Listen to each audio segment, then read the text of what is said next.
Under the dim glow of a flickering streetlight, Richard Caldwell tightened the scarf around his neck and quickened his pace. The cold air cut into his lungs like shards of glass, but it wasn't the weather that made his heart pound. Across the street, a group of teenagers had cornered a small, hunched figure against the wall of a crumbling convenience store. "Hey," I said, "give it up," one of the boys barked, his voice harsh and commanding. He shoved the figure, a boy, barely 12, who stumbled but stayed silent. Richard hesitated. He wasn't the kind of man who meddled in other people's business. Years of building an empire had taught him that altruism rarely paid off. But something about the boy's silence, his refusal to beg or cower, struck a nerve. "Leave him alone," Richard said, his voice carrying across the empty street. The group turned toward him, their expressions a mix of surprise and amusement. The leader, a lanky teen with a baseball cap twisted backward, stepped forward. "What's it to you, old man?" Richard's pulse raced. He wasn't exactly in peak physical condition, and confronting a group of street kids wasn't on his bucket list. But his feet refused to move backward. "He's just a kid." "Walk away," Richard said, his tone firm. The boy against the wall glanced up for the first time. His face was smudged with dirt, his eyes hollow but sharp. He seemed to be weighing Richard's intentions, as though deciding whether this stranger could be trusted. "Or what?" The leader sneered, advancing a step. "You gonna call the cops?" "Go ahead."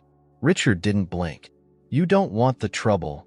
For a tense moment, the leader stared at him, his bravado faltering under the weight of Richard's unflinching gaze.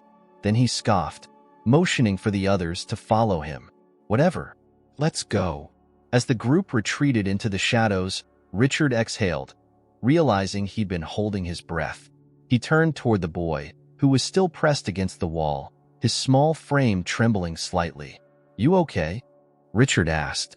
The boy didn't answer. Instead, he eyed Richard warily, like a cornered animal unsure whether the extended hand meant salvation or another blow.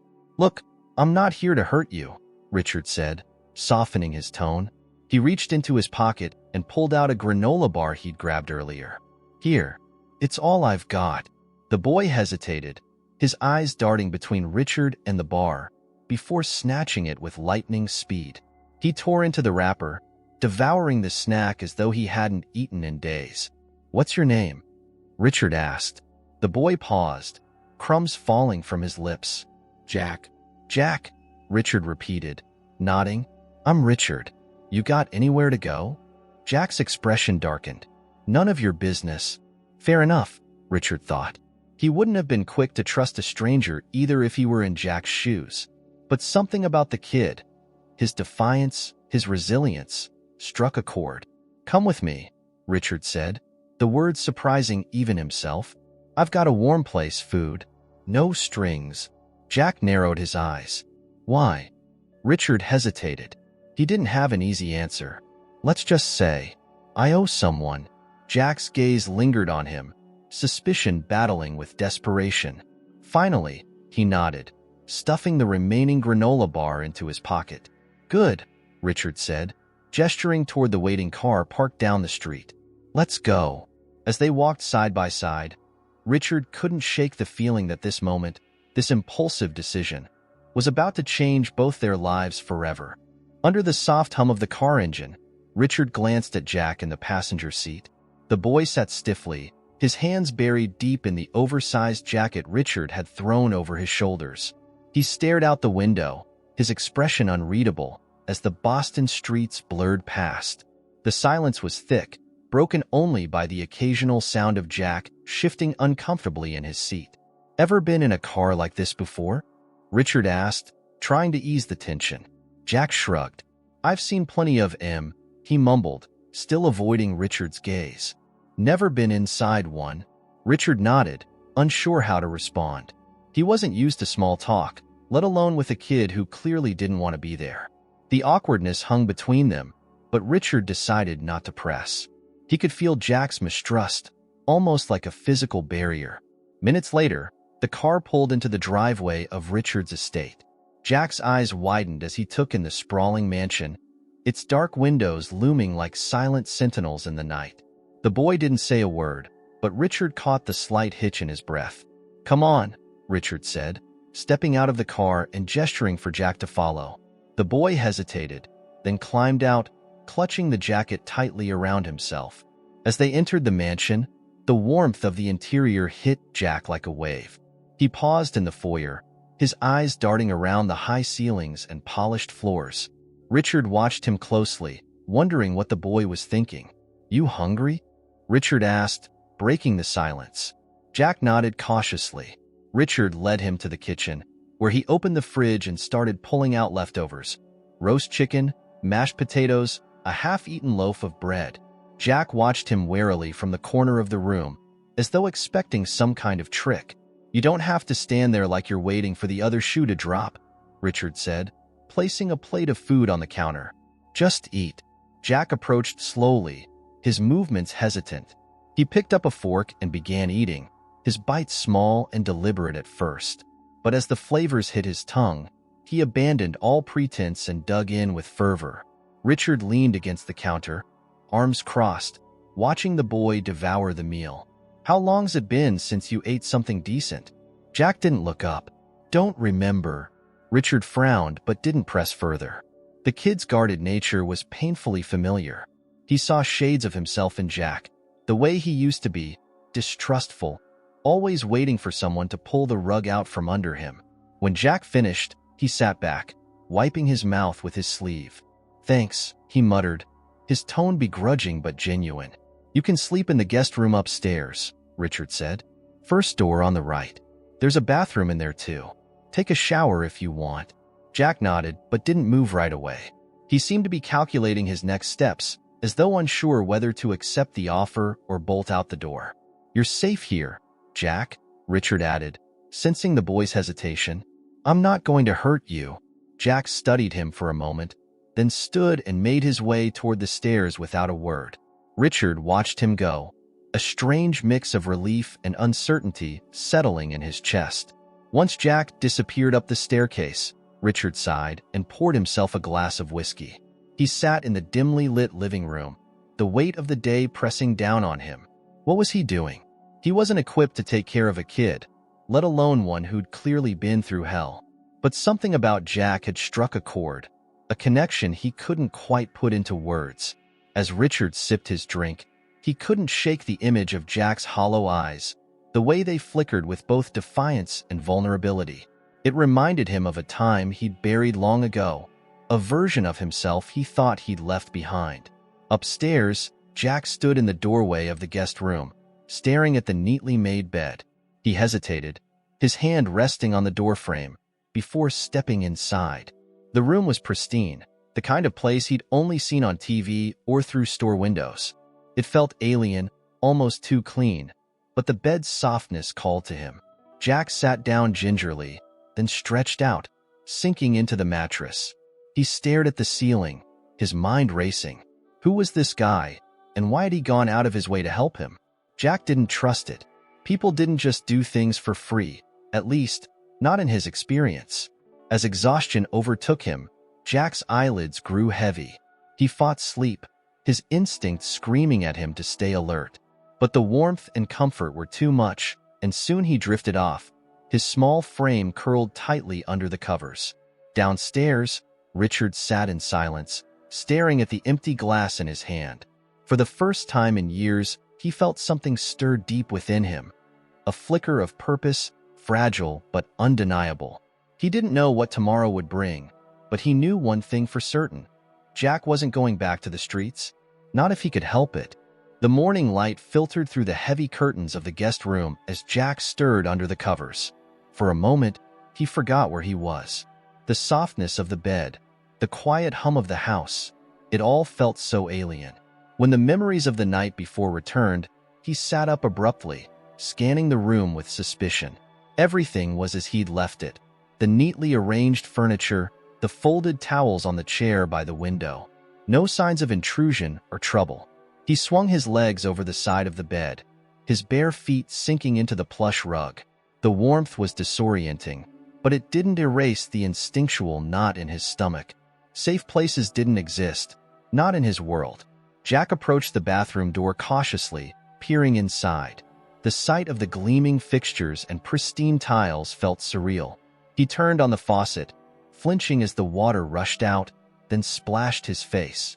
The coolness steadied him, but his reflection in the mirror, a gaunt face, dark circles under hollow eyes, reminded him that he didn't belong here. A soft knock at the door startled him. He froze, unsure of what to do. "Jack," Richard's voice called out, calm but firm. "Breakfast is ready downstairs." Jack hesitated, his mind racing with reasons not to trust the invitation. But hunger gnawed at him, and he knew better than to refuse a free meal. Pulling on the jacket Richard had given him the night before, he opened the door. Richard stood at the end of the hallway, a subtle patience in his posture. He nodded toward the staircase. "Come on. Food's getting cold." Jack followed silently, his footsteps hesitant on the polished wood floors. When they reached the dining room, he stopped short. The table was set with more food than he'd seen in months. Scrambled eggs, bacon, toast, fruit. The sheer abundance made him uneasy. "Sit," Richard said, motioning to a chair. Jack obeyed, his eyes darting between the food and the man standing across from him. Richard took a seat at the head of the table, pouring himself a cup of coffee. Jack grabbed a piece of toast, nibbling on the edge. The taste was overwhelming, almost too rich. He reached for a slice of bacon, trying not to appear too desperate as he ate. "You're not used to this, are you?" Richard asked, his tone neutral. Jack shrugged, keeping his eyes on his plate. "Not really." Richard sipped his coffee, studying the boy. "How long have you been on your own?" Jack hesitated, then muttered, "A while." "Family?" Richard pressed gently. Jack's jaw tightened. "Don't have one." Richard nodded, not pushing further. He could see the boy's defenses rising, the walls he'd built to keep people out. "Well," he said, leaning back in his chair, "you're here now. And while you're here, you won't have to worry about food or a roof over your head." Jack looked up, skepticism flickering in his eyes. "Why are you doing this?" The question hung in the air, heavy and pointed. Richard set his coffee cup down carefully, considering his response. "Because I can," he said finally, "and because I've made enough mistakes in my life. Maybe helping you is a way to make up for some of them." Jack frowned, clearly unsatisfied with the vague answer. But he didn't push further. He focused on his plate, finishing the food quickly but methodically, as though he didn't trust it to stay there. When the meal was over, Richard stood. "There's something I want to show you." Jack followed him reluctantly as they walked down a long hallway lined with framed photographs and awards. Richard stopped at a door near the end and opened it, revealing a small study. The room was cozy, with bookshelves lining the walls and a large oak desk in the center. Richard walked to the desk, pulling open a drawer. He retrieved a small, worn notebook and handed it to Jack. "This was mine when I was about your age." Jack took the notebook hesitantly, flipping through the pages. It was filled with scribbled notes, drawings, and what looked like business ideas. "What is this?" "My plans," Richard said, his voice tinged with a faint smile. "I didn't have much growing up, but I had ideas. I wrote them all down here. It reminded me that there was more out there, even when things were tough."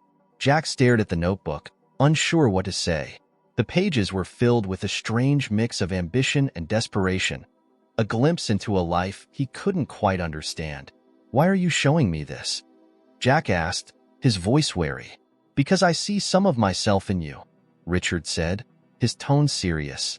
"And because I want you to know that where you start doesn't have to be where you end up." Jack frowned, clutching the notebook tightly. The words felt hollow, like something people said to make themselves feel better. But he didn't argue. Instead, he slipped the notebook into his jacket pocket. Richard placed a hand on the boy's shoulder briefly, then stepped back. "Come on, let's get you some clothes that fit." Jack followed him out of the study, the notebook pressing against his side like a question he wasn't ready to answer. As they made their way back through the house, he couldn't shake the feeling that Richard's words had unsettled something inside him. A spark of hope, faint and unwelcome, but they're all the same. Jack stood awkwardly in the middle of the upscale clothing store, his hands shoved into the pockets of his borrowed jacket. Rows of polished shelves and carefully folded clothes surrounded him, each item looking more expensive than anything he'd ever seen up close. The fluorescent lighting cast a harsh glow over everything, making the experience feel even more alien. "You're just standing there," Richard said, his tone matter-of-fact as he gestured toward a rack of jeans. "Find something that fits." Jack hesitated, glancing at the price tags. His stomach turned at the numbers. "This stuff's expensive," he muttered. Richard raised an eyebrow. "That's not your concern." Jack scowled, but he didn't argue. He shuffled toward the jeans, rifling through them aimlessly. The fabrics felt strange under his fingers, heavy, soft, nothing like the hand-me-downs he was used to. After a moment, he grabbed a pair at random. "Try them on," Richard instructed, motioning toward the fitting rooms. Jack trudged off, his shoulders tense. Inside the fitting room, he stared at his reflection. The boy looking back at him seemed out of place, his dirt-smudged face and unkempt hair a stark contrast to the sleek surroundings. He tried on the jeans, surprised at how they fit. Snug but comfortable. He hated to admit it, but they were better than anything he'd ever worn. When he returned to Richard, the man gave him a quick once-over. "Not bad. Keep those. Grab a couple more pairs." Jack hesitated. "I don't need—" "You do," Richard interrupted firmly. "Now, shirts. Let's go." An hour later, Jack stood by the counter as the cashier rang up the purchases. The sheer volume of items, shirts, pants, shoes, even a winter coat, made his chest tighten. He couldn't fathom anyone spending so much money on him. As Richard handed over a credit card, Jack leaned closer. "Why are you doing this?" he asked quietly. Richard didn't look at him. "Because you need it." Jack wanted to press further, but he bit his tongue. He knew Richard wouldn't offer more than that, and the truth was, he wasn't sure he wanted to hear the answer. The ride back to the mansion was quiet, the silence heavy but not uncomfortable. Jack sat with the shopping bags piled at his feet, the weight of them grounding him. He stared out the window, watching the city give way to the quiet suburbs, his thoughts racing. When they arrived, Richard carried a few of the bags inside, leaving the rest for Jack to handle. "Put your things in the guest room," he said as they entered the house. "Then meet me in the study." Jack did as he was told, though he moved slowly, still trying to process the day.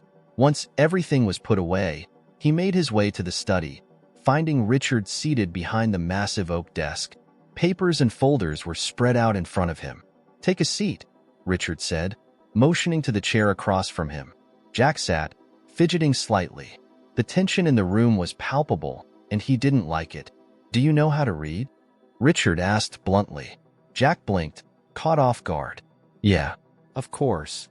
Richard's gaze didn't waver. "What about math?" Jack hesitated, shifting uncomfortably. "Some." "Good." Richard slid a folder across the desk. "Because starting tomorrow, you're going to learn more." Jack opened the folder cautiously. Inside were pages of worksheets, basic math problems, reading comprehension exercises, and even some beginner-level science. He frowned. "Why?" "Because you're not going to survive out there if you can't do the basics," Richard said, his tone leaving no room for argument. "And if you stay here, you're going to pull your weight." Jack bristled at the implication, but bit back a retort. Instead, he stared at the worksheets, the words and numbers blurring together. He hadn't been in school for years, and the thought of diving back into it made his stomach churn. "Look," Richard said, softening slightly, "I'm not expecting you to become a genius overnight. But you've got potential, Jack. I can see it. You just need the tools to use it." Jack met his gaze, searching for any hint of condescension. He didn't find any, but that didn't make it easier to swallow. "Fine," he muttered, closing the folder. "I'll do it." "Good," Richard said, leaning back in his chair. "We'll start tomorrow morning." Jack stood, clutching the folder tightly as he left the study. Back in his room, he sat on the bed and flipped through the pages again. The problem seemed simple enough, but the idea of being tested, judged, it made him uneasy. Still, he couldn't deny the spark of curiosity flickering in the back of his mind. The next morning, Jack found himself at the kitchen table with a pencil in hand, the folder open in front of him. Richard sat across from him, sipping his coffee as he watched Jack work. The silence was thick, broken only by the scratch of pencil on paper. "You don't have to hover," Jack said without looking up. "I'm not hovering," Richard replied. "I'm supervising." Jack rolled his eyes but didn't argue. He worked through the problem slowly, his brow furrowed in concentration. Occasionally, Richard would offer a comment or correction, his tone measured but firm. By the time they finished, Jack's head was spinning, but there was a strange sense of accomplishment bubbling under his frustration. He didn't say anything, but Richard seemed to notice. "Not bad," Richard said, nodding toward the folder. "We'll pick it up again tomorrow." Jack didn't respond, but as he left the kitchen, he felt a small flicker of something unfamiliar. Pride, maybe. It wasn't much, but it was enough to keep him going. The days slipped into a rhythm that Jack didn't expect. Each morning, he would shuffle into the kitchen to find Richard already there, sipping his coffee and flipping through the newspaper. They'd exchange a few words, always brief, and then Jack would tackle the worksheets waiting for him at the table. At first, the exercises felt like a punishment. His handwriting was shaky, his answers riddled with mistakes. But as the days passed, Jack began to notice small improvements. Math problems that once made his head spin started to make sense. Reading passages didn't feel like wading through quicksand anymore. Richard wasn't overly complimentary, but when Jack got something right, there was a flicker of approval in his eyes that felt strangely satisfying. It was on one of these mornings, as Jack worked through a particularly difficult set of problems, that Richard set down his coffee and spoke. "We're going out this afternoon." Jack looked up, startled. "Out? Where?" "You'll see," Richard said, his tone leaving no room for argument. "Finish that first." Jack sighed, returning to the worksheet. The curiosity gnawed at him, but he knew better than to press. Richard wasn't one to explain himself unless he had to. Hours later, Jack found himself in the passenger seat of Richard's car again, his knees bouncing nervously as they drove through the city. He glanced out the window, watching as the tall buildings of downtown Boston gave way to a grittier, less polished part of town. "Where are we going?" he asked, his voice edged with suspicion. Richard didn't answer immediately. When he finally spoke, his tone was calm but firm. "You'll figure it out soon enough." They pulled into a narrow alley behind a worn brick building. The sign above the door read, "Beacon Outreach Center." Jack frowned, glancing at Richard. "What is this place?" "Come on," Richard said, climbing out of the car. Jack followed reluctantly, his stomach knotting as they entered the building. The inside was bustling. Volunteers moved back and forth, stacking supplies and chatting with people who looked like they'd come in off the streets. The smell of soup wafted through the air, mingling with the hum of conversation. Richard, a tall woman with curly hair and a warm smile, approached them. She was dressed in a simple sweater and jeans, her hands dusted with flour. "Good to see you again." "Rebecca," Richard said, shaking her hand. "This is Jack." Rebecca's gaze softened as she looked at Jack. "Hi there. It's nice to meet you." Jack shifted uncomfortably, mumbling a barely audible hi. "Jack's going to help out today," Richard said, placing a hand on the boy's shoulder. "Put him to work." Jack's eyes widened. "Wait, what?" "You'll be fine," Richard said, steering him toward Rebecca. "Listen to her." Before Jack could argue, Richard disappeared into the crowd, leaving him alone with Rebecca. She smiled gently, clearly picking up on his discomfort. "Don't worry," she said. "We'll start with something easy. Follow me." Jack trailed behind her, his nerves jangling. She led him to a small storage room filled with shelves of canned goods and other supplies. "We're putting together care packages," she explained, pulling out a list. "Grab a box and follow the instructions here." Jack stared at the list, his hands shaking slightly as he took the box. The task was simple: 2 cans of soup, a bag of rice, a pack of crackers, but it felt overwhelming. He fumbled with the cans, trying to keep up as Rebecca demonstrated. "You're doing fine," she said kindly. "Take your time." As he worked, Jack's initial panic began to fade. The repetitive motion of filling the boxes was oddly soothing, and he found himself focusing on the task instead of the unfamiliar environment. By the time they finished, he'd packed over a dozen boxes, each one stacked neatly on a cart. "You've got a knack for this," Rebecca said with a grin. You're quicker than most of our volunteers. Jack shrugged, but he couldn't help the small smile that tugged at his lips. It felt good to be useful, even if he didn't quite understand why. Later that afternoon, Jack and Rebecca carried the care packages to the front of the center, where people were waiting to pick them up. Jack avoided eye contact, his stomach churning as he handed out the boxes. The gratitude in their voices, soft thank yous and murmured blessings, made him feel exposed, like he didn't deserve it. As the crowd thinned, Richard reappeared, his expression unreadable. How'd it go? He asked. Rebecca beamed. He did great. A natural. Jack looked away, embarrassed by the praise. It was fine. Richard studied him for a moment, then nodded. Good. Let's go. Back in the car, Jack was quiet, his thoughts a tangle of emotions he couldn't quite untangle. The day had been exhausting, but not in the way he expected. It wasn't the physical work. It was something deeper, a strange weight in his chest that he didn't know how to shake. You didn't hate it, Richard said, breaking the silence. Jack glanced at him. What? The center, Richard said. You didn't hate it. Jack frowned, unsure how to respond. It was okay. Richard smirked faintly. Thought so. Jack crossed his arms, staring out the window as they drove. He didn't want to admit it, but something about the day had stirred something in him. For the first time in a long time, he felt like he was part of something bigger than himself. As they pulled into the driveway of the mansion, Richard glanced at Jack, his expression serious. You'll be going back. Jack opened his mouth to protest, but the words caught in his throat. He didn't know why, but he didn't argue.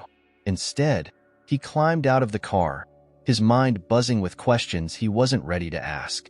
Inside, Jack headed to his room, the day's events replaying in his mind. He didn't understand Richard's motives, but he couldn't shake the feeling that this was about more than just charity. And for the first time, he wasn't sure he wanted to know the answer. The next morning, Jack woke to a sharp knock on his door. He blinked groggily, pulling the covers tighter around him. The warmth of the bed was a luxury he wasn't used to, and for a moment, he wanted to stay buried in it forever. Jack, Richard's voice came from the hallway. You've got 10 minutes, Jack groaned, dragging himself out of bed. He had no idea what Richard had planned, but the man's tone didn't leave room for negotiation. After quickly dressing in the clothes Richard had bought him, he made his way downstairs. Richard was waiting by the front door, holding a leather briefcase. Eat something quick. We've got a long day ahead. Jack grabbed a slice of toast from the kitchen counter, stuffing it into his mouth as he followed Richard out to the car. The brisk air bit at his face, waking him up fully as they climbed into the sleek vehicle. Where are we going? Jack asked, his voice muffled by the toast. You'll see, Richard said, starting the car. Consider it your next lesson.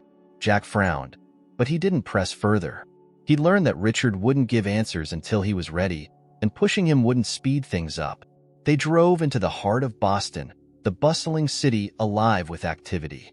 Jack watched as pedestrians hurried along the sidewalks, their faces a blur of determination and purpose. The car came to a stop outside a towering glass building, its modern facade gleaming in the sunlight. What is this place? Jack asked, staring up at the structure. Richard smirked faintly. My office. Jack's stomach tightened. He hadn't expected this. The idea of stepping into Richard's world, his real world, felt overwhelming. Come on, Richard said, stepping out of the car. Jack followed reluctantly, his hands shoved into his pockets. Inside, the lobby was massive, with marble floors and a grand staircase that spiraled upward. Men and women in suits bustled around, their voices low and purposeful. Jack felt like a fish out of water. Richard led him to an elevator, swiping a keycard to access the upper floors. As the doors closed, Jack glanced at his reflection in the mirrored walls. He looked out of place, his new clothes doing little to disguise his unease. When they stepped off the elevator, they were greeted by a woman in a sharp blazer. Good morning, Mr. Caldwell, she said, her voice crisp. Your meeting is in 20 minutes. Thank you, Susan, Richard said. He motioned to Jack. This is Jack. He'll be shadowing me today. Susan's expression didn't falter, but Jack caught a flicker of surprise in her eyes. "Of course," she said smoothly. "Welcome, Jack." Jack mumbled a reply, avoiding her gaze. He felt small in the polished office, the weight of the environment pressing down on him. Richard led him into a large corner office with floor-to-ceiling windows. The view was breathtaking, the city stretching out below them like a living, breathing organism. Jack hesitated in the doorway, unsure of where to go. "Sit," Richard said, gesturing to a chair by the desk. "We've got some time before the meeting." Jack sat stiffly, his eyes darting around the room. The desk was clutter-free, save for a few neatly stacked papers and a laptop. On the wall behind it hung framed photographs and awards, a silent testament to Richard's achievements. "So, what am I supposed to do?" Jack asked, his voice uncertain. "You're going to watch and listen," Richard said, settling into his chair. "Pay attention to how people talk, how they negotiate. It's not just about business. It's about reading people, understanding what they want and how to get what you need." Jack frowned. "And how's that supposed to help me?" "It will," Richard said simply. "Trust me." The meeting was a whirlwind. Jack sat quietly in the corner as Richard discussed numbers and strategies with a group of executives. The language was foreign to him, filled with terms and concepts he didn't understand. But as he listened, he began to pick up on the subtleties. The way Richard's tone shifted depending on who he was addressing, the way he leaned forward when making a point, the way he let silence hang in the air just long enough to make people uncomfortable. Jack realized there was more to this than he'd thought. It wasn't just about facts and figures. It was a performance, a game of strategy and persuasion, and Richard was good at it. When the meeting ended, Richard turned to Jack. "What did you notice?" Jack hesitated. You don't talk the same to everyone." Richard nodded. "Good. Why do you think that is?" "Because different people want different things?" Jack guessed. "Exactly," Richard said. "If you can figure out what someone wants, you can figure out how to get them on your side. Remember that." Jack nodded slowly, filing the information away. It wasn't the kind of lesson he'd expected, but he couldn't deny its value. The rest of the day followed a similar pattern. Richard moved from meeting to meeting, and Jack shadowed him, absorbing everything he could. By the time they returned to the car, Jack's mind was buzzing with information. "You did well today," Richard said as they pulled out of the parking lot. Jack glanced at him, surprised. "I didn't do anything." "You listened," Richard said. "Most people don't." Jack thought about that, unsure how to respond. The compliment felt strange, but it also sparked a small sense of pride. As they drove back to the mansion, Jack stared out the window, his thoughts racing. Richard's world was intimidating, but it was also fascinating. For the first time, Jack wondered if he could belong in it, or at least carve out a piece of it for himself. When they arrived home, Richard handed Jack a stack of papers. "Review these tonight," he said. "We'll go over them tomorrow." Jack took the papers, his brow furrowing. "What are they?" "Notes from today," Richard said. "Think of it as homework." Jack sighed but didn't argue. He carried the papers to his room, sitting on the bed as he flipped through them. The words and numbers were overwhelming, but he forced himself to focus. If Richard believed he could handle this, maybe, just maybe, he could. The mansion was silent, the kind of stillness that Jack wasn't used to. He sat at the desk in his room, the stack of papers Richard had given him spread out in front of him. The notes were filled with terms he didn't understand, graphs that seemed like abstract art, and paragraphs of dense text. Frustration bubbled up in his chest as he leaned back in the chair, running his hands through his hair. He stared at the papers, his mind wandering. The day had been exhausting, but not in the way physical labor was. It was mentally draining, like trying to solve a puzzle where half the pieces were missing. Richard's world felt like a language he couldn't speak, and he hated the way it made him feel. Small, out of place, and overwhelmed. Jack's thoughts were interrupted by a knock at the door.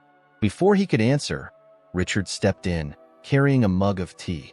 "You look like you're ready to burn those," Richard said, setting the mug on the desk. Jack shrugged. "I don't get any of it." "That's why you're reading it," Richard replied, pulling up a chair. "You're not supposed to get it all at once." Jack glanced at him, skeptical. "What's the point? It's not like I'm ever gonna use this stuff." Richard leaned back, his expression unreadable. You'd be surprised. Jack frowned, leaning forward and gesturing to the papers. I'm not like you, okay?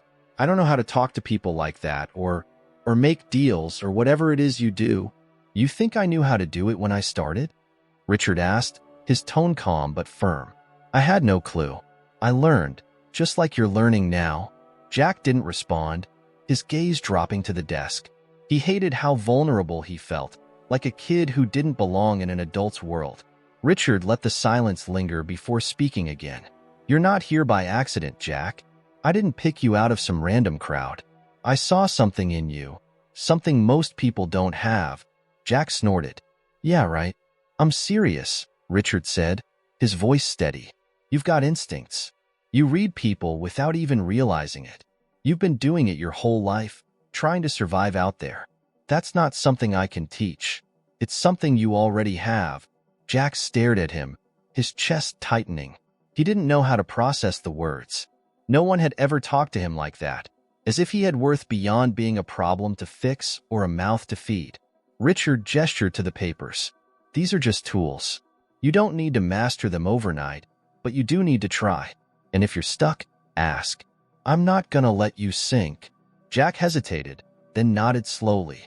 Okay, good, Richard said, standing. Take a break if you need to, but don't quit. Jack watched as Richard left the room, closing the door behind him. He looked back at the papers, his frustration still simmering, but there was a flicker of determination now, faint but growing. He picked up the mug of tea and took a sip, the warmth settling in his chest. Then he turned back to the notes, this time with a little more focus. The next day, Jack and Richard returned to the Beacon Outreach Center. Jack felt more prepared this time, his nerves from the previous visit replaced by a cautious sense of familiarity. Rebecca greeted them at the door, her warm smile as disarming as ever. Back for round 2? She asked, looking at Jack. Guess so, Jack said with a shrug. She chuckled, motioning for him to follow her. Come on, I've got something new for you today.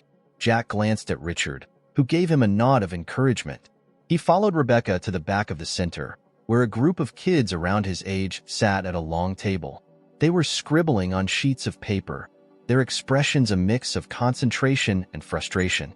We run a tutoring program for kids in the neighborhood, Rebecca explained. Math, reading, that sort of thing. Think you can help? Jack froze, his stomach twisting. Me? Help them? Why not? Rebecca said, her tone light. You don't have to be perfect at it. Just do your best. Jack looked at the kids, then back at Rebecca. He wanted to say no, to walk away, but something about the way she looked at him, like she believed he could do it, made him hesitate. Okay, he said reluctantly. Rebecca smiled. Great. Let me know if you need anything. She left him with the group, and Jack sat down at the table, his heart pounding. One of the kids, a boy with messy hair and glasses, looked up at him. Are you the new tutor? Something like that, Jack said awkwardly. The boy slid a worksheet across the table. I don't get this one. Jack looked at the paper, his mind racing. The problems were simple enough, but explaining them was another story. He took a deep breath, trying to remember the lessons Richard had drilled into him. Okay, he said slowly. Let's start with this one. As the minutes passed, Jack found his rhythm. The kids were patient, their curiosity infectious. He stumbled over his explanations at first, but the more he talked, the more confident he became. By the time the session ended, Jack felt an unexpected sense of pride. You did good, Rebecca said as the kids left. They liked you. Jack shrugged, but he couldn't hide the small smile tugging at his lips. They were all right. Richard was waiting near the entrance when Jack returned. How'd it go? He asked. Jack hesitated, then said, Not bad. Richard smirked. Thought so. That evening, back at the mansion, Jack sat at the desk in his room, the day's events replaying in his mind. For the first time, he didn't feel like an outsider in Richard's world, or even his own. The lessons, the challenges, the small victories, they were starting to make sense. He picked up the stack of papers Richard had given him the night before, this time approaching them with a new perspective. As he worked through the notes, He felt the faintest flicker of something he hadn't felt in years: hope. Jack stood in front of the tall bookshelf in Richard's study, his eyes scanning the spines of books with titles he couldn't begin to understand. The thick, leather-bound volumes looked ancient, their gold-lettered titles catching the dim light. He reached out to touch one, his fingers hesitant.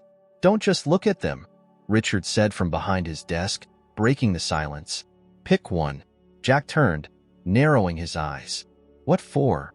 "To read," Richard said simply, not looking up from the papers in front of him. Jack frowned. "I'm already drowning in homework." "This isn't homework," Richard replied, his voice calm but firm. "It's perspective. These books aren't just about business. They're about understanding people, history, and why things work the way they do." "Pick one." Jack hesitated, then pulled a book from the shelf. The weight of it surprised him, the thick pages bound tightly together. The title read, "The Art of Negotiation." Richard glanced up and smirked faintly. "Good choice." Jack rolled his eyes. "Figures." "Start with the introduction," Richard instructed. "You might find it more useful than you think." Jack slumped into one of the armchairs, flipping open the book. The dense text made his head spin at first, but he forced himself to keep reading. The words began to form a pattern, and he found himself drawn into the way the author described negotiation as a kind of chess game. The parallels to what he'd seen Richard do in the office were uncanny. "Interesting, isn't it?" Richard said after a while, his gaze fixed on Jack.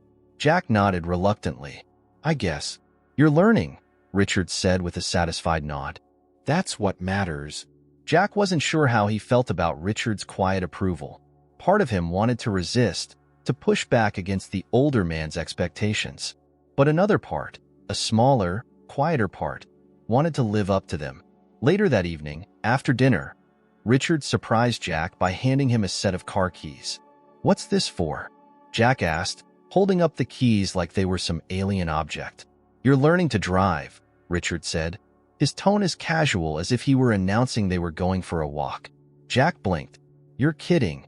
"Not at all," Richard replied. "You're old enough to learn, and it's a skill you'll need." Jack hesitated. The idea of driving terrified him, but he didn't want to admit that. "What if I crash it?" "You won't," Richard said confidently. "And if you do, that's what insurance is for." They headed out to the driveway, where Richard's sleek sedan waited. Jack's hands were clammy as he climbed into the driver's seat, the controls in front of him feeling more complicated than any worksheet Richard had given him.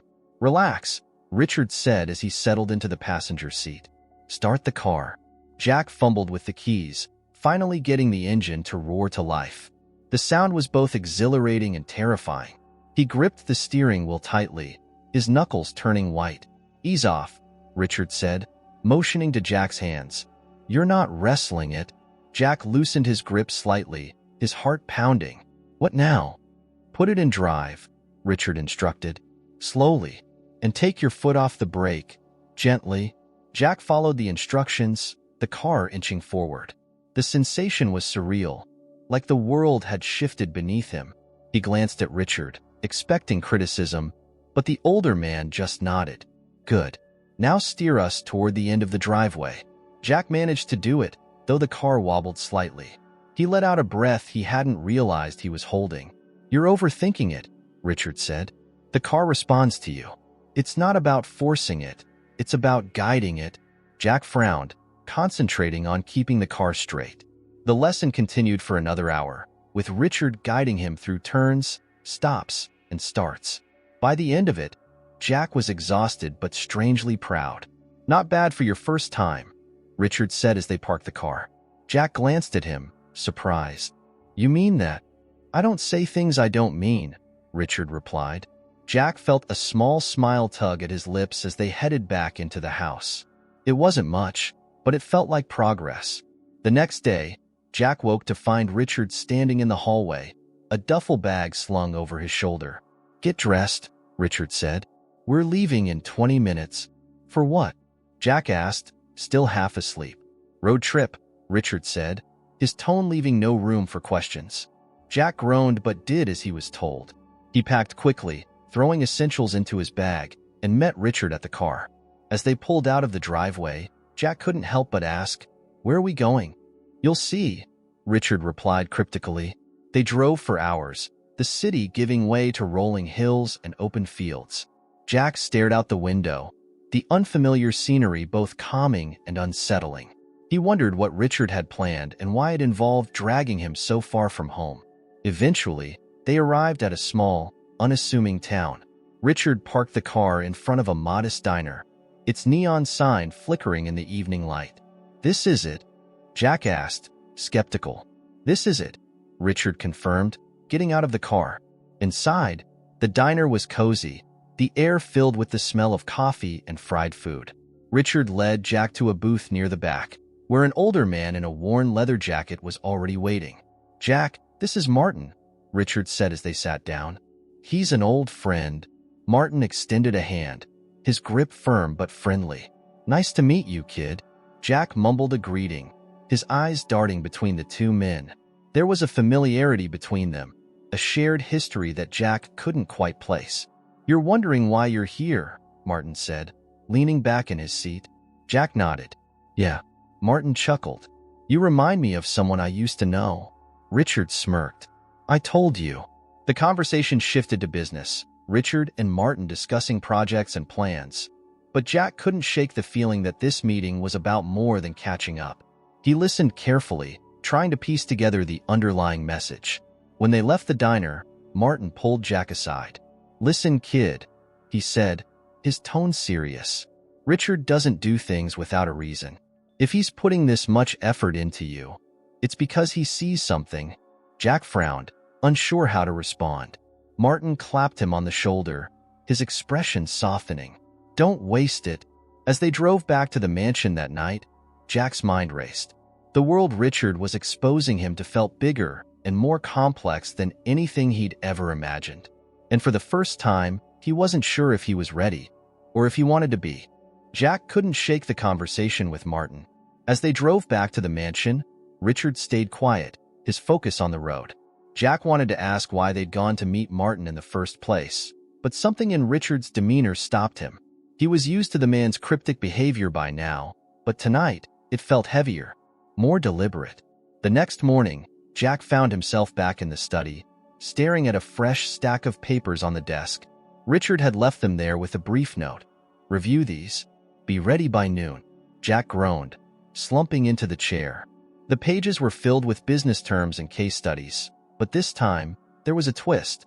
Interspersed among the documents were questions, open-ended ones that forced him to think critically about the situations described.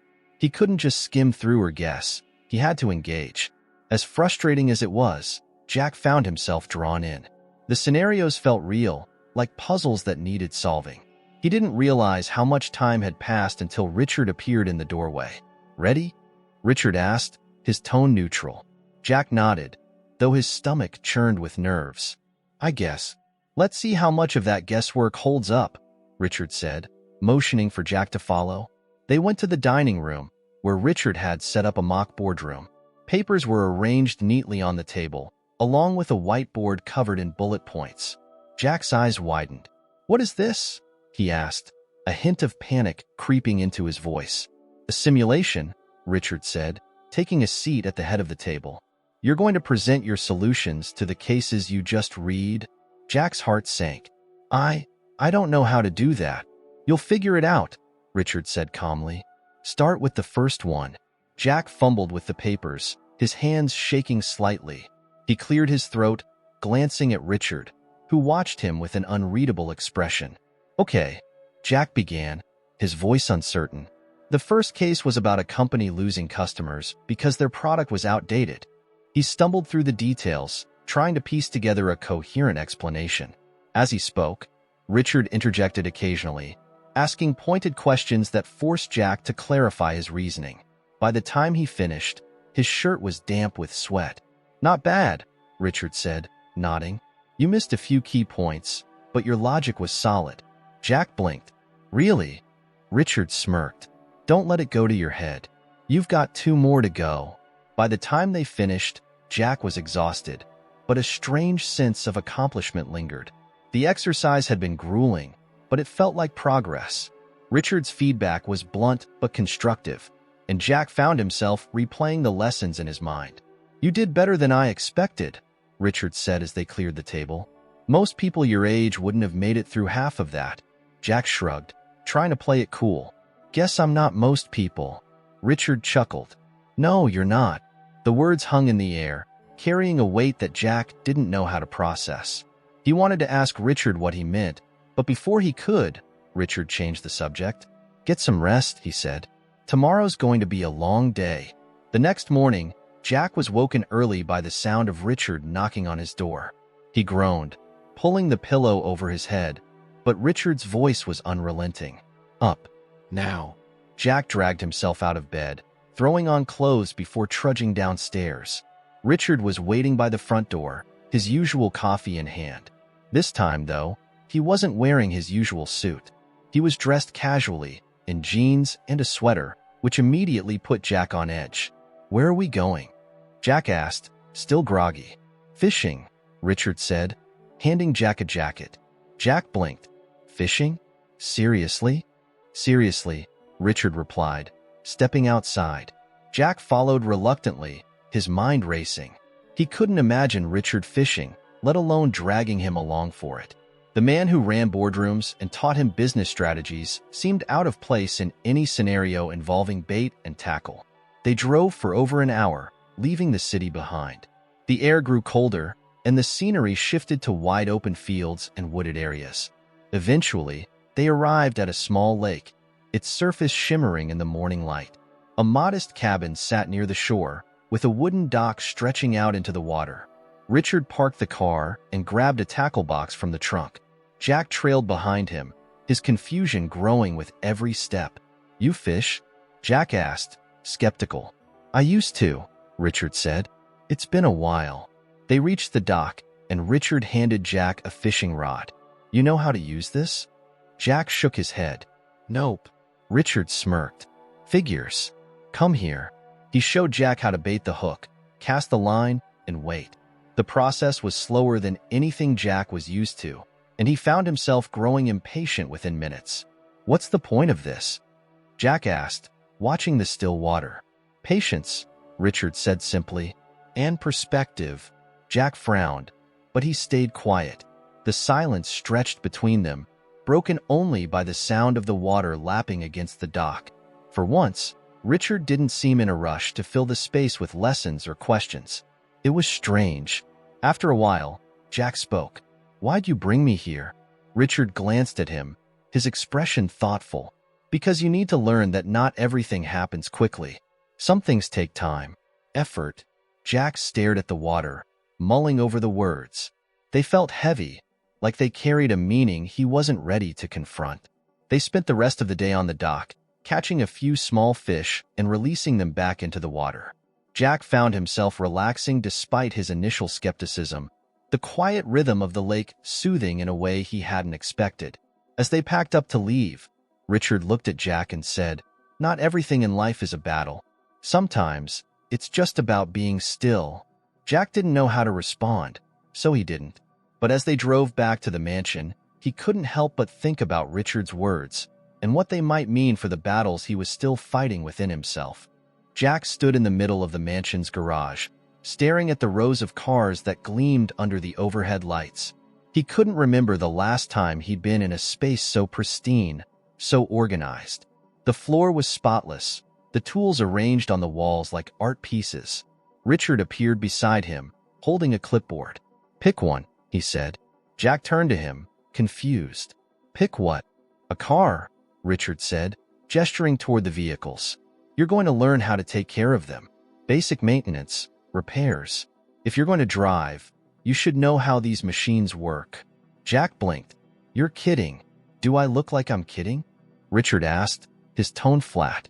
Jack hesitated, then pointed to a modest sedan parked near the back.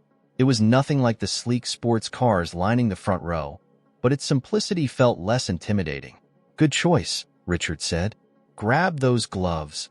Jack pulled on a pair of gloves from a nearby workbench as Richard opened the sedan's hood. "First lesson," Richard said, pointing to the engine. "What you're looking at is the heart of the car. If this doesn't work, Nothing does. Jack peered at the maze of metal and wires, feeling a mix of curiosity and apprehension. Looks complicated. It's not as bad as it looks, Richard said. Start with the basics. Oil, coolant, battery, belts. Once you know how to check those, you're ahead of most people. Over the next hour, Richard walked Jack through each component, explaining how they worked and what to look for. Jack's hands were soon covered in grease, his frustration mounting as he struggled to keep up. This is impossible, Jack muttered, wiping his forehead with his arm. Nothing's impossible, Richard said calmly. It's just new. Jack frowned but didn't argue. He kept at it, slowly getting the hang of the tasks Richard assigned him. By the time they finished, Jack was exhausted but oddly satisfied. Not bad, Richard said as they cleaned up. We'll keep working on it. Jack glanced at him, surprised. You mean we're doing this again? Richard smirked. You think one lesson makes you an expert? Jack rolled his eyes but couldn't hide the small smile that tugged at his lips. Later that evening, Jack found himself sitting in the living room, flipping through a book Richard had left on the coffee table. It wasn't one of the dense business texts he'd been working on, but a biography of a famous entrepreneur. The man's story was full of setbacks and failures, each one fueling his eventual success. As Jack read, he felt an unexpected connection to the man's struggles. The feeling was unsettling, like he was seeing a reflection of himself in the pages. You're still up? Richard's voice broke the silence. Jack looked up to see Richard standing in the doorway, a glass of water in his hand. Couldn't sleep, Jack said, holding up the book. This is pretty good. Richard walked over and sat in the armchair across from him. It's one of my favorites. That guy built his empire from nothing. Yeah, Jack said, his brow furrowed. But he also screwed up a lot. Richard nodded. Everyone does. The difference is, he didn't let it stop him. Jack closed the book, leaning back on the couch. Do you ever feel like you're always playing catch-up? Like no matter what you do, it's not enough? Richard studied him for a moment before answering. All the time. Jack blinked, surprised by the admission. Really? Richard set his glass down on the coffee table. When I started out, I was drowning in self-doubt. I didn't know if I'd make it, and every failure felt like the end of the world. But I learned that failure isn't the opposite of success. It's part of it. Jack frowned, turning the words over in his mind. It's hard to believe you felt like that. You've got everything. Richard gave a small, wry smile. Having everything doesn't mean you don't remember what it was like to have nothing. Jack stared at him, the weight of the words sinking in. He'd always thought of Richard as someone untouchable, a man who had all the answers. Hearing him admit to vulnerability was both unsettling and strangely comforting. Why are you telling me this? Jack asked, his voice quiet. Because you need to hear it, Richard said. You're going to fail, Jack. More than once. But that doesn't mean you stop trying. Jack nodded slowly, the advice settling in his chest like a seed. He didn't know if he believed it yet, but he wanted to. The next day, Richard took Jack back to the Beacon Outreach Center. This time, Jack felt more comfortable, the once overwhelming environment now familiar. Rebecca greeted them warmly, her enthusiasm infectious. Good to see you again, she said to Jack. The kids have been asking about you. Jack felt a flicker of pride, but tried to play it cool. Really? Really? She said with a grin. They liked the way you explain things. Jack spent the morning tutoring a new group of kids, his confidence growing with each session. By the time they wrapped up, he felt a sense of accomplishment he hadn't experienced before. As they left the center, Richard turned to him. You're good with them, Jack shrugged, but a small smile crept onto his face. They're not bad. Richard nodded, his expression thoughtful. You've got more influence than you realize, Jack. Don't take that lightly. Jack didn't know how to respond, so he stayed quiet. But the words stayed with him long after they got back to the mansion. That evening, Jack sat in his room, staring at the notes from the day's tutoring session. He couldn't shake the feeling that things were changing. Inside him, around him, Richard's lessons, the experiences at the center, even the simple act of fixing a car, they were shaping him in ways he hadn't expected. For the first time, Jack felt like he wasn't just surviving. He was growing, learning, becoming someone he hadn't thought he could be. And while the path ahead was still uncertain, he was starting to believe it was one he could walk. The following week began with a surprising shift in routine. Richard stood in the kitchen one morning, flipping through his usual stack of newspapers, when he glanced up at Jack. "Get ready," he said. "We've got somewhere to be." Jack groaned. "Another meeting?" "No," Richard said, setting his coffee down. "We're visiting someone." Jack raised an eyebrow, but didn't ask questions. He knew better by now. Instead, he finished his breakfast and followed Richard to the car, bracing himself for whatever this new experience might bring. As they drove, Jack noticed the scenery changing. The sleek skyscrapers and bustling city streets gave way to quieter suburbs, and then to stretches of rural countryside. The air seemed fresher, the horizon wider. It wasn't until they pulled up to a gated property that Jack began to piece together their destination. "This is a farm," Jack said, his voice laced with skepticism. Richard smirked. "Good observation. What are we doing here?" "Learning something new," Richard said cryptically. The gates opened, and they drove up a gravel path to a modest farmhouse. A tall, broad-shouldered man in a plaid shirt waited for them, his arms crossed and a no-nonsense expression on his face. "Richard," the man said, his voice warm despite his stern demeanor. "Been a while." "It has," Richard replied, shaking his hand. "Jack, this is Tom. He runs this place." Tom nodded at Jack. "You ever been on a farm before, kid?" Jack shook his head. "No." "Good," Tom said, a small grin breaking through. "Then you're in for a treat." Tom led them around the property, explaining the ins and outs of farm life. Jack listened, half interested, until they reached the barn. Inside, the smell of hay and animals was overwhelming, but the sight of the horses caught Jack's attention. "You ever ride?" Tom asked. Jack shook his head again. "Nope." "Well, today's your lucky day," Tom said, motioning for him to follow. Jack hesitated, glancing at Richard. "I don't know about this." "You'll be fine," Richard said, his tone encouraging. "Trust me." Jack wasn't so sure, but he followed Tom to a gentle-looking horse with a glossy chestnut coat. Tom explained how to approach the animal, how to place the saddle, and how to mount. Jack's hands trembled slightly as he followed the instructions, the sheer size of the horse making him nervous. "Relax," Tom said, his voice calm.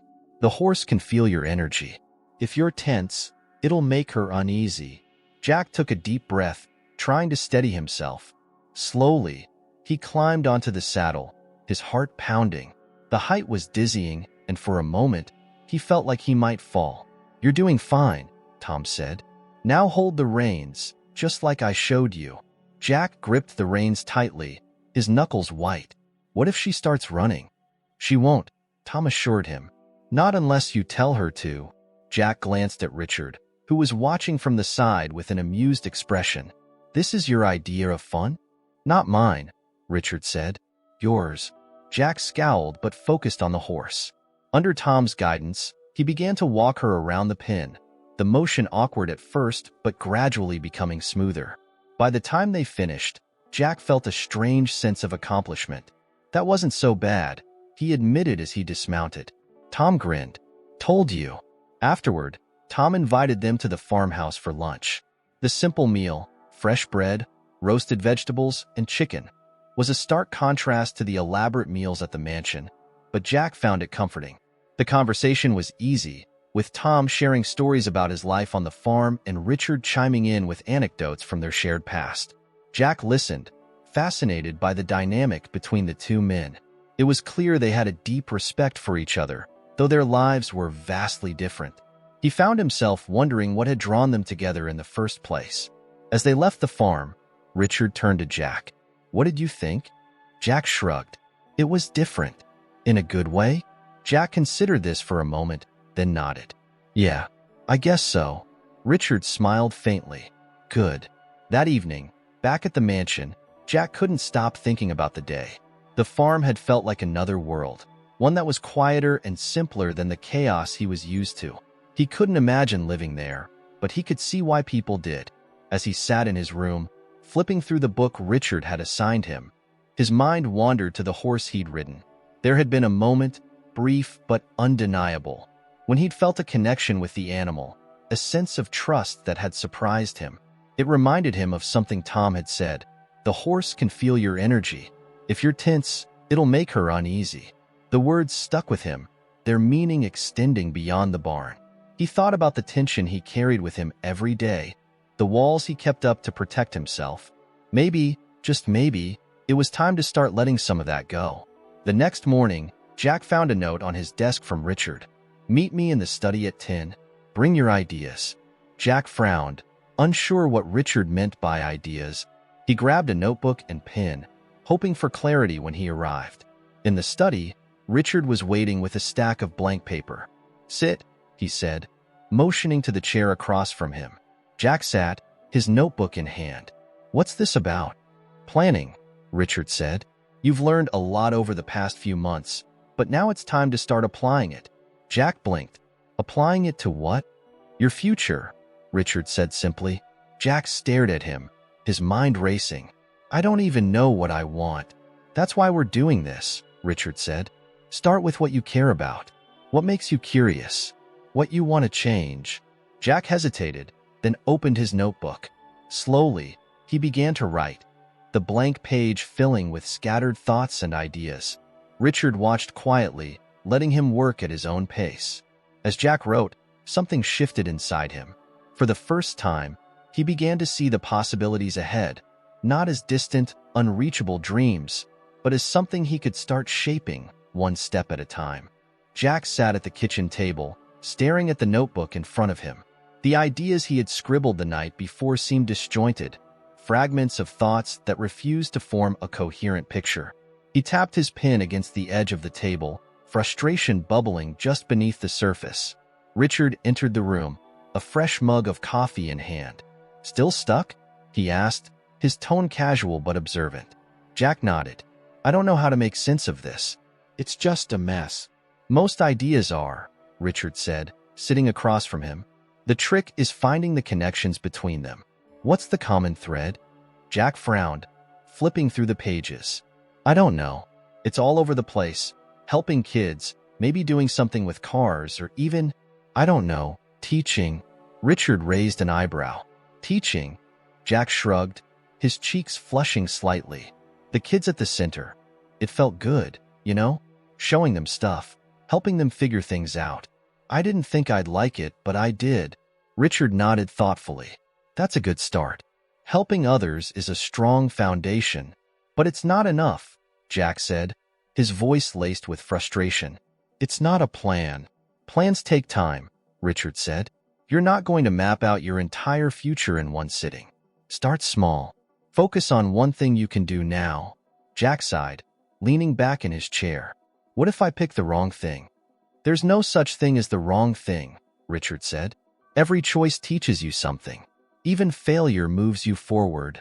Jack considered this, his mind returning to the lessons Richard had drilled into him over the past few months. The idea of failure still scared him, but he was beginning to understand that it wasn't the end of the road. It was part of the journey. "Okay," Jack said finally. "I'll figure something out." Richard smiled faintly. "I know you will." Later that day, Richard surprised Jack by handing him a folder. "What's this?" Jack asked, flipping it open. "A project," Richard said. "Something to focus on." Inside the folder were blueprints for a community center. Jack scanned the pages, his brow furrowing. "What is this?" "It's an idea I've been sitting on for a while," Richard said. "A place where kids like you, kids who've been through tough times, can find resources, support, and opportunities. But it's just a blueprint. It needs someone to bring it to life." Jack stared at him, stunned. "You want me to do this?" "Not alone," Richard said. "I'll help, but I want you to take the lead." Jack's heart raced. The idea was overwhelming, but it also sparked something inside him, a mix of excitement and fear. "I don't know how to run something like this." "You'll learn," Richard said. "You've already started." Jack hesitated, flipping through the pages again. The scope of the project was massive, but the potential was undeniable. He thought about the kids at the center, the ones who had reminded him of himself. This wasn't just a project, it was a chance to make a real difference. "Okay," Jack said finally. I'll do it. Richard nodded, his expression one of quiet pride. Good. Let's get started. Over the next few weeks, Jack threw himself into the project. Richard guided him through the process, teaching him how to manage budgets, coordinate with contractors, and navigate the bureaucratic maze of permits and regulations. It was grueling work, but Jack found himself thriving under the pressure. Rebecca from the Beacon Outreach Center joined as a collaborator, bringing her expertise and passion to the table. Her enthusiasm was infectious, and Jack found himself leaning on her for advice as they worked to shape the vision for the community center. You've got a good head for this, Rebecca said one afternoon as they reviewed proposals for the building's design. Jack shrugged, but he couldn't hide the small smile that crept onto his face. Thanks. I've had good teachers, Rebecca laughed. That's true. Richard's not exactly a hands-off mentor. Jack glanced at Richard, who was reviewing a stack of documents across the room. No, he's not. As the weeks turned into months, the project began to take shape. The construction site buzzed with activity, and Jack found himself spending most of his days there, overseeing progress and troubleshooting problems. It was exhausting work, but he couldn't deny the sense of purpose it gave him. One evening, as the sun set over the nearly completed building, Jack stood on the site, taking it all in. Richard approached, his hands in his pockets. Looks good, he said, nodding toward the structure. Jack nodded. Yeah, it's starting to feel real. Richard smiled faintly. It is real, and it's because of you. Jack glanced at him, surprised. I couldn't have done this without you. You could have, Richard said. Maybe not as quickly, but you have what it takes. You just needed someone to show you that. Jack didn't know how to respond, so he stayed quiet. But Richard's words lingered, their weight settling in his chest. For the first time, he felt like he belonged, not just in Richard's world, but in his own. The grand opening of the community center was a whirlwind. The space was filled with people, kids, families, volunteers, all eager to see what the new center had to offer. Jack stood near the entrance, shaking hands and answering questions, his nerves overshadowed by a sense of pride.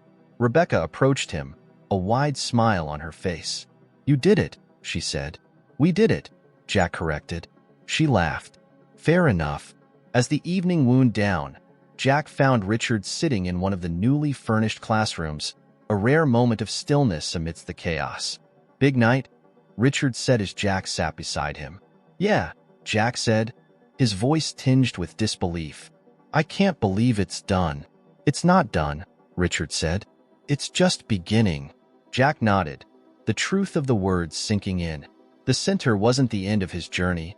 It was a new chapter, one filled with possibilities he hadn't dared to dream of before. For the first time, Jack felt truly at home, not just in the physical space of the center, but in the life he was building for himself. And he knew, deep down, that this was only the beginning.